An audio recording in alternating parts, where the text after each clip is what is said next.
from Molly. Molly, your friend Molly. She's your YouTube friend. And oh my God, I'm getting the bow. Let me at it. I'm gonna. Here, go ahead, Mommy. Go ahead, Bullseye. You do it. Let them see how you enjoy it. You could even rip the bow. That's all right. Yeah, just don't eat the bow, okay? Yeah, just don't eat the bow. It's your bow. That's it. He's ripping it, Daddy. He's getting it. Oh, yeah. Look at me go. I am determined. Yeah. Yeah, get it open. Who said I don't know how to open presents? I love presents. Let him go. He'll get it. I love presents, Daddy. Mommy. Look at me. I'll pull it out. Oh, did you get it? You tore the bag. Yeah. Oh, you tore it. Let me help you. Let me just help you. Whoa. Ooh. What do you think of that? Oh, my goodness.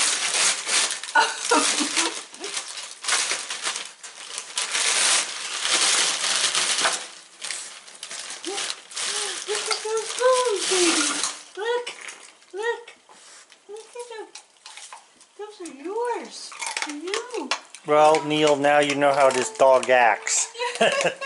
Thank you very much for the laughs, and Bullseye thanks you as well. Hi, Molly. Okay. Wow. He just ate breakfast 2 minutes ago.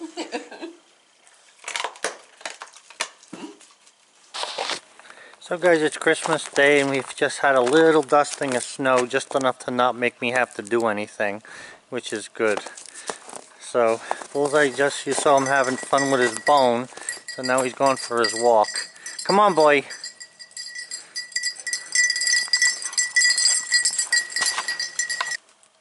Hey guys, so I had said to Sally, Lowe's was having a sale on this miter saw. Excuse me, I just ate. So anyway, I think that it's, I forget what it was, $159, I want to say. I don't remember, but anyway, it was, I think, $159. I don't need a miter saw for cutting miters because I actually have a good Makita saw. What I use a miter saw for is cutting kindling and boards that I want to cut down quickly without having to get my circular saw out of my truck. So I want to put this either in the greenhouse or I'm going to put it into the my garage, so I have something really handy to just, you know, walk up to and cut. So I'm just looking here. 3-year warranty, we build Pride. Okay, it's nice that they build Pride. I'm wondering if they build saws. So we're going to give this thing a try then. 15 amp, 10 inch folding compound miter saw. 10 inch is good because I have a whole bunch of 10 inch blades. Also guys, one of the grandkids sent this. My grandson is in the Navy, and you know that if you watch my channel that my one grandson did join the Navy this past year. Well, now the other one just joined and he leaves in January to go. I guess he missed his brother, but I hope they don't put him on the same boat just in case. Hey YouTube. Well, it's the end of the day today, and I got this far. So I'll just show you. I'm telling you now before the video goes all the way through. I'm not doing a review on this tool because I'm too tired to take it apart.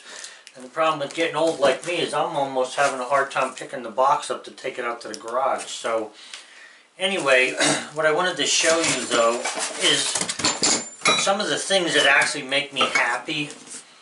For one thing, the cardboard, believe it or not, the cardboard on the box is American cardboard. Now this may or may not mean something to you, but it actually means something to me. And it actually is pretty tough stuff. So it comes in nice styrofoam wrapping. The styrofoam fits the box perfectly. These couple of things were laying loose in there. Get a nice book here from Craftsman. It's and I don't know where this thing was made yet, but the book says that it was printed in Maryland. So I'm expecting all the language in here to be readable and understandable, and that all the pronouns and adjectives are something that I know what they mean. So I'll have to look at that, but that's what I'm expecting. The other thing is just the handle for locking the saw when it goes side to side, I'm pretty sure. Got the Craftsman logo on it. Nice big knob for a guy with you know, sizable hands, so that fits pretty good. Looks like it's threaded nice. Got a tiny bit of oil on it. They have this bag, although this thing is sort of small for cutting, but if you're cutting miters you don't get a whole lot of stuff. But anyway, you squeeze this bag together and put it on, and there's a spring clip that'll hold itself onto the saw. So that's not too bad. Nice logo on there. And then this is for holding boards down. I'm not sure how it goes in there yet. There's like a D. If you look there, this is the shape of a D, so it must be something where you slip it in and turn it. I'll have to guess at that. One thing I like here, on the bottom of this little holder here, there's actually a screw in there that you could take in and out and tighten that, okay? A lot of times what they'll do is they'll put the shaft through, they'll put the bolt through, and then they'll peen the end of that, and you can't really take this off, and it sometimes spins and sometimes doesn't. So I sort of like that. Again, it's not as big as it could be, but the knob isn't bad for tightening. And then you get a little wrench here. I'm going to assume that this is for the blade, but it may not be. You know, these wrenches are always made fairly cheap, but I mean, I can't bend it, so, or at least not easily. So, you know, with starting to open this, maybe we got a good thing going here. So anyway, then you pull the styrofoam off then. I'm just going to set it here. I'm going to have to clean up before I leave this room, or Sally will beat me with something. Anyway, so it comes in a nice plastic bag, it seems. And like I say, it's American steel. Now this is called a fold-down saw, and at first I wasn't sure what that meant, but I'm thinking it means fold down for like storage. So it's actually pretty neat. Okay, so we got that out of there.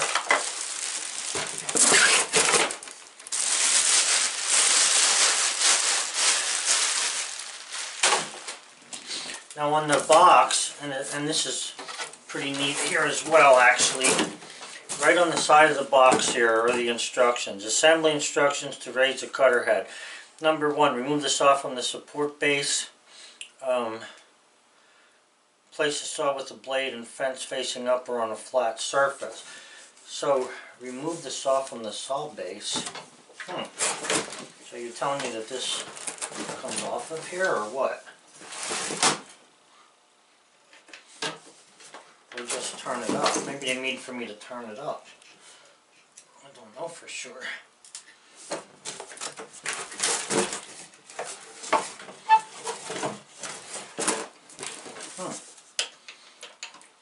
I guess I gotta go to the book. It looks like it's already attached to the saw base.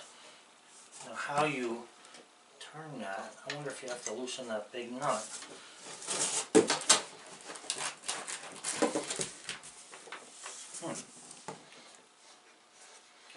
Well, I'm going to have to read about this.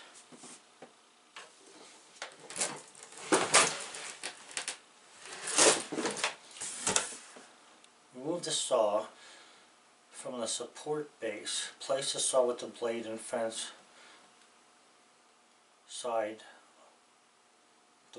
Place saw with blade and fence side face up on a flat, stable surface. Well, how do you take that off of there?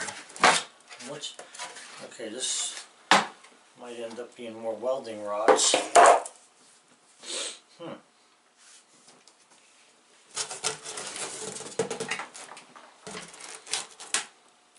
don't see how you can take that off unless you take the bolt out of it. Anyway, it goes on. Let's go to the next one. Thread the handle into the hole for the miter saw. Okay, so that goes there. Number 3, loosen the bevel lock knob behind the base as shown in figure 3. So it looks like a piece of plastic, like a star, which is this, and I already did loosen that. Pull out the safety lock pin 3 located next to the bevel lock knob. Oh, okay, so you have to pull out on that. Finish turning this in here.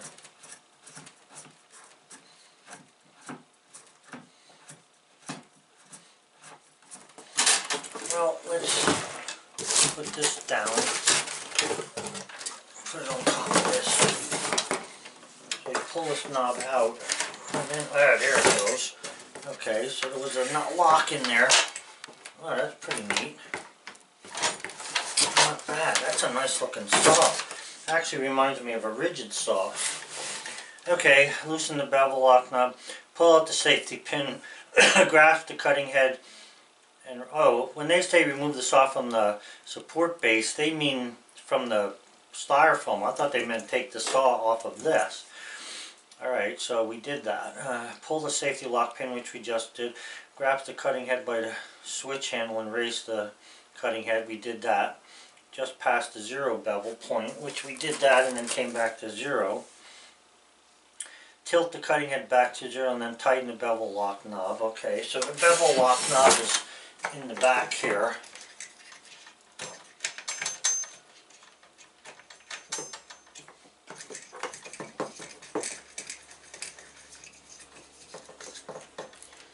I really don't like saws that bevel, although they're handy. I mean, you can't beat having them. I usually use a handsaw to make bevel cuts, or a cut-off saw. Grasp the cutting head by the switch and raise the cutting head up to the vertical position just past the 0. Tilt the cutting head back to 0. Okay, we did that. The pin will automatically insert. We did that. 7. Oh man, we're almost done. Loosen the miter handle. Grasp it, lift it up. We did that. To turn the table to 0, we did that. Retighten the miter handle. Okay, so that's this one and this one. We have 0 there.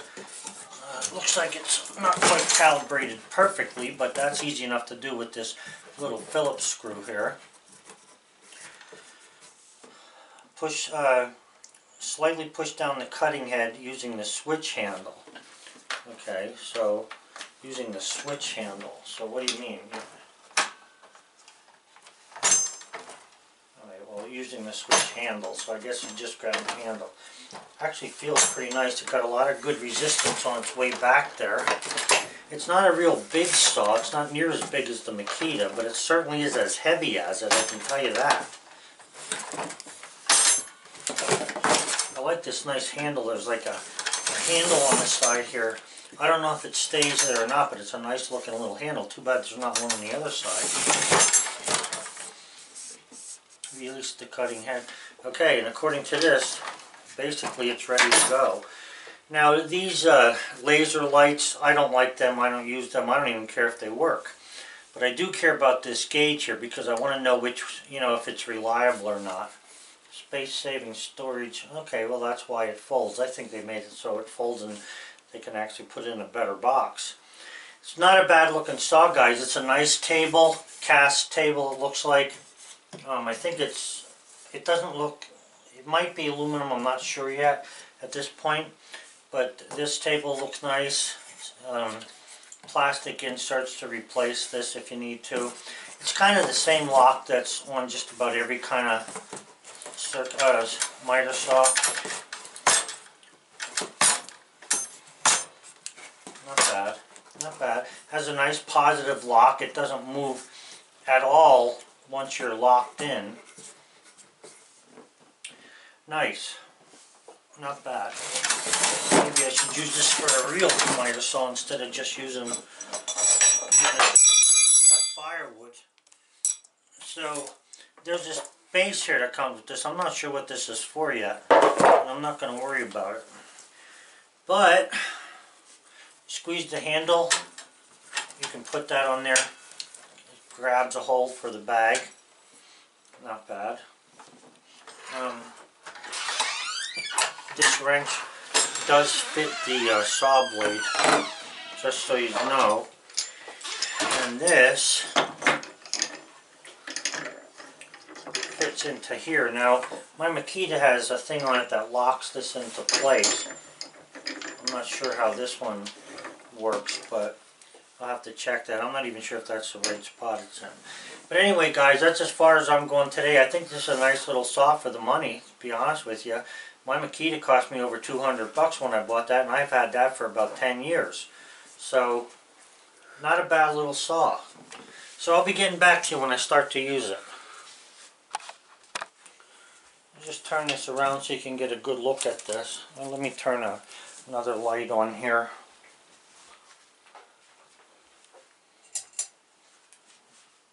That light's not working, hon.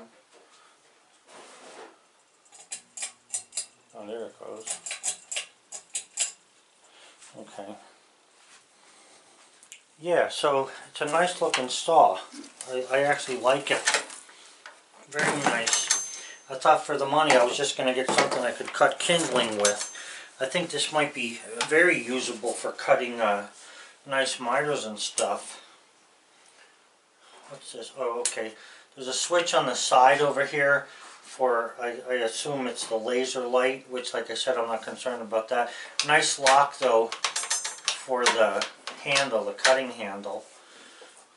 Man, there's enough warning labels on this thing. I'm not sure what this is, unless this focuses the laser of some sort. This isn't bad. Oh, yeah. Nice lock pin. Now what's nice about this compared to my Makita is my Makita doesn't have a big knob on there. It has the shaft is actually knurled, so you really have a hard time grabbing a hold of it. Whereas this, you know, you can easily grab that and lock the saw. Alright guys, so there you go. I think this was, like I said, around 159. Not positive about that, but it's the Craftsman 15 amp. I won't see a model number on this, but miter saw, and I'll tell you what, so far what I've seen of it, it's true to the Craftsman brand. It looks really nice. It looks like it's made well. Alright guys, so that's it for today. I'm tired after Christmas. Hope you guys enjoyed your day and had a nice Christmas. I know Sally and I did. You know, when you have a good wife, the thing about it is, no matter whether you're with 100 people, 20 people, or just her, it's always good. Enjoy yourselves, guys. Have a good one. Bye.